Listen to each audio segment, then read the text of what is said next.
Have you watched a TV show, a film, an ad, or played a video game and wondered, how did the music end up in those scenes? Who decides that? And how do I get my songs on there? Well, my friends, you stumbled onto the magical world of music sync licensing. It's where music meets film, TV ads, and video games, and where dreams of hearing your song in an Apple ad come true. No, trust me, done it before. Wow. My name is Lex Jr. I'm a multimedia artist, singer-songwriter, and a music producer. I've had my music in Netflix, HBO, Apple ads, and FC24, and more. I'm going to share my journey through this labyrinth of sync licensing. So buckle up, it's going to be fun, informative, and inspiring as I share my 5 steps of how to land your first sync licensing deal. Step 1, before you start rolling in that sweet sync money, you need to register for a PRO. That's a performance rights organization. These magical entities like BMI, ASCAP, and CSAC all collect royalties for your music that plays in the background of TV, film, or ads. Why is it important? If you don't register for a pro, you won't get paid when your music gets played. Trust me, that happened to me before. I've had songs synced for a TV show, but I didn't even register to collect any royalties for my songs. How do I sign up? Head over to the official websites of BMI, ASCAP, or CSAC. You can sign up for an account and register your songs. I got the links in the description below. Another important tip is to write down your IP number, which is your interest party number. It is the unique number to each song that you've registered. And there you're going to need that when you submit your song to the catalog.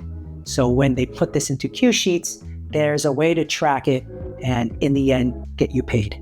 Step 2, choose your path to sync placements. Note the different players that are in the sync round. This will help you decide how you want to move through the music industry.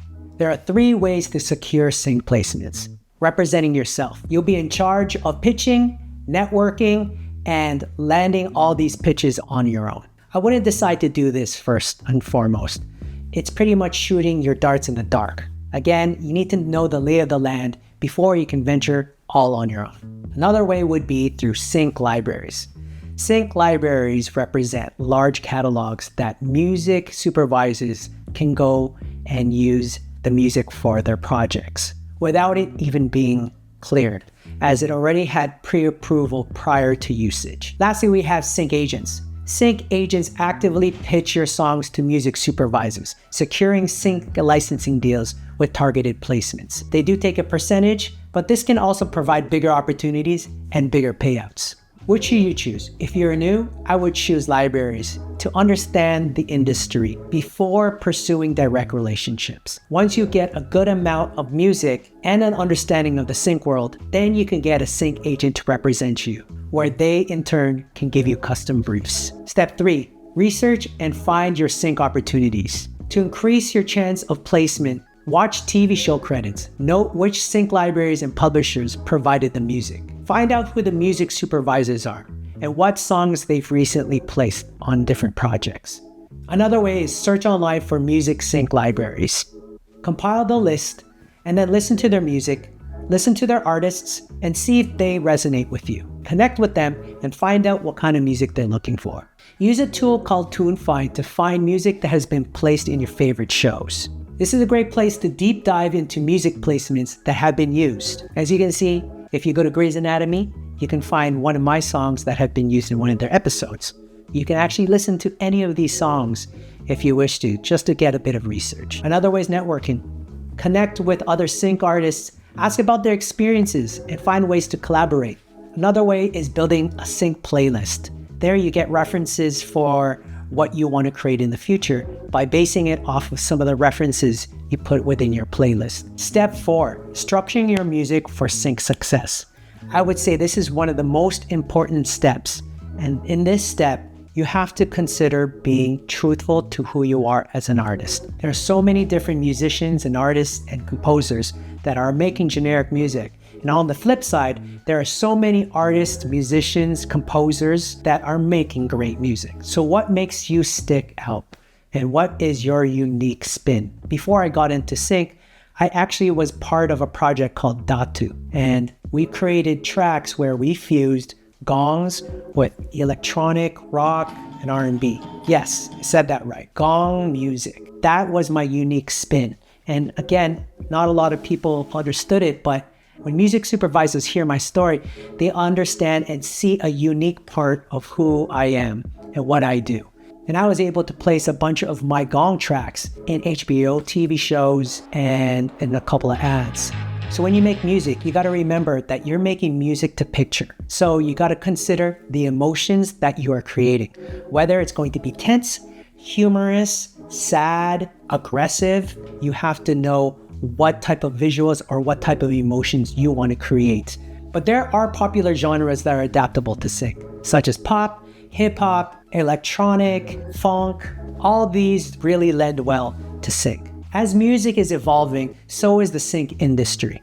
So there are a lot of other opportunities for newer music, such as Afrobeat and a lot of different world music. One pro tip I would suggest is understanding how hybrid music works. So if you are an orchestral player, I would maybe collaborate with an electronic musician where you could combine orchestral and electronic. That is a great fusion. So hybrid music is very sought after. It's very important. You should have no samples within your music. It is the worst nightmare to have your music being pulled from a TV show because it contains samples. And if you actually end up having samples that aren't cleared and it's been put on a show, you can easily get a bad rep for that. The sync industry is pretty small, but they do have a vast amount of projects that they work on. Another person you have to really consider is the video editor. So when you make your music, you have to consider, again, your song to picture. How is a video editor going to cut and splice up your song to picture? The difference between a great song in the sync world and a great song in the radio world is based on dynamics. Creating a roller coaster within your song, from transitions to rises to drops to drum fills. These are all very important aspects for a video editor to use to match your song to their picture. Another thing would be the hook. The beauty with sync music, it doesn't have to be entirely lyrical. It could be just a simple, easy phrase or a hook. Sometimes non-lyrical words also work as well. This is another obvious, but please do not have explicit lyrics in anything that you're pitching for sync. As a producer hack, I'd put another song that I love or I'm trying to reference within my project, and then I analyze it by putting certain markers of what patterns are where. So when I produce on top of it, I'm able to create a very dynamic, very concrete flow of my song for sync. Stay organized. Save multiple versions of your project for quick revisions. I can tell you I've had a few times where the music supervisor preferred some of the older versions than the newer version of my songs. And I'd have to go back to that and then bounce down the stems, also bounce down the full project. It's very important to keep a good backup of every version you've made and that you've sent out to the music supervisor. Part of the workflow is consistency. Create sync-focused tracks regularly to hone in on your skills. Collaboration. Work with other sync-savvy artists to increase your creativity and your reach. Step 5, pitching and landing placements. Now that you got a great track, you've also registered your songs, you've also honed in on your skills, now it's time to pitch and land these placements. When you reach out to the music supervisor or your clients, always be professional. It's very important to know that they can rely on you and they can actually trust that you'll get the job done. And we are all artists, and it's easy to just flake out sometimes. But in this world, it is very important to be punctual. It's very important to be ready yesterday, because a lot of times their productions are moving so fast within the film industry that your music needs to be ready to go and ready to be cleared and synced. So when you send an email, it's very important that you do not attach any MP3s or any audio files to the email. You can't imagine how many emails music supervisors or music agents or libraries get. It is important that you either create a SoundCloud link or use something called Disco. Disco is an app that many people in the sync industry use. It can collect your metadata, add your lyrics, and you can put in your splits if you are collaborating with various artists. And as your clients are receiving more than 100 emails a day, I would highlight your track strengths from moods to tempos to certain builds at certain markers, talk about which part of the duration that they should listen to, and also what kind of song is it similar to? Mistakes to avoid: spamming music supervisors or libraries with repeated emails. A lot of them are busy. They probably receive a lot of emails all the time.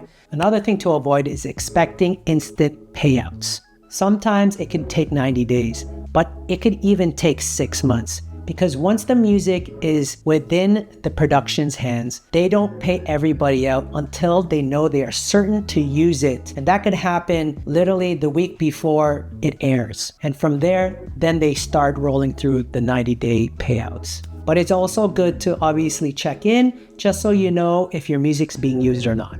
Getting your music placed in film, TV ads, and video games requires strategy, persistence, and networking. So focus on getting sync-ready music, build those relationships, and stay consistent. Over time, I know you'll see results. I have a full free guide on how to get your first sync music deal. Check the link below. And be sure to check out the next video where I talk about focus and building good habits in completing your projects.